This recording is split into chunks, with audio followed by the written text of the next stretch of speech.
Assalamualaikum warahmatullahi wabarakatuh. Selamat datang di dunia edukatif bersama Zaki De Akbar. Kita akan membahas tentang konten kimia, kualitas penggugah jiwa, dan info-info terbaru. Baik, kali ini kita akan membahas tentang konten kimia, yaitu hidrolisis garam. Berbicara tentang garam, seringkali terlintas di pikiran kita adalah bahwa garam itu hanya segala sesuatu yang ada di dapur ibu kita. Nah, sebenarnya garam yang ada di dapur ibu kita itu, atau yang rumus kimianya adalah NaCl, hanya salah satu jenis garam dari sangat banyak jenis garam yang ada dalam kehidupan kita. Nah, ternyata garam itu bukan hanya NaCl saja. Nah, apa saja garam itu? Nah, itu yang kita pelajari nanti salah satunya di materi ini. Nah, yang pertama kita berbicara tentang definisi hidrolisis garam. Nah, ini garam ya, itu typo.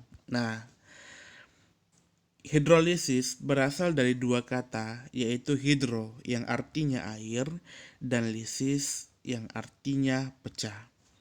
Maka hidrolisis garam adalah reaksi antara pecahan garam atau ion-ion pembentuk garam dalam air. Nah, jadi hidrolisis garam itu bukan reaksi garam dengan air, tapi reaksi antara pecahan atau ion-ion pembentuk garam dengan air.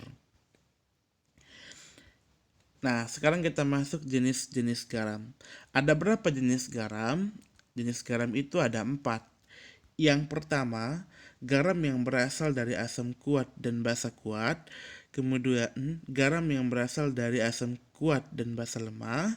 Garam yang berasal dari asam lemah dan basa kuat. Dan yang terakhir adalah garam yang berasal dari asam lemah dan basa lemah. Itulah 4 jenis garam yang dilihat dari jenis asam dan basa pembentuknya.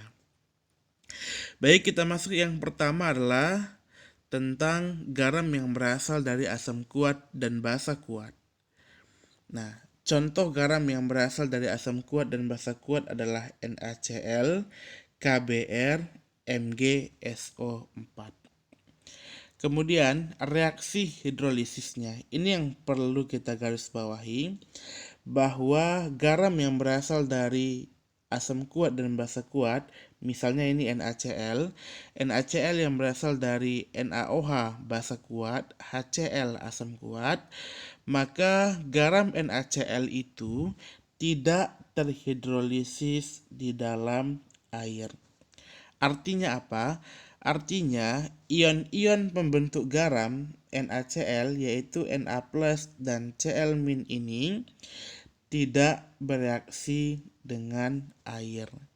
Nah, kenapa dia tidak bereaksi? Karena ion-ion ini berasal dari asam kuat dan basa kuat yang sifatnya terionisasi di dalam air. Nah, kemudian karena ia tidak terhidrolisis dalam air, maka pH larutannya adalah 7.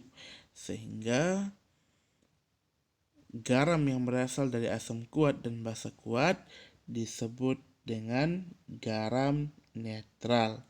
Nah, jadi pH-nya 7.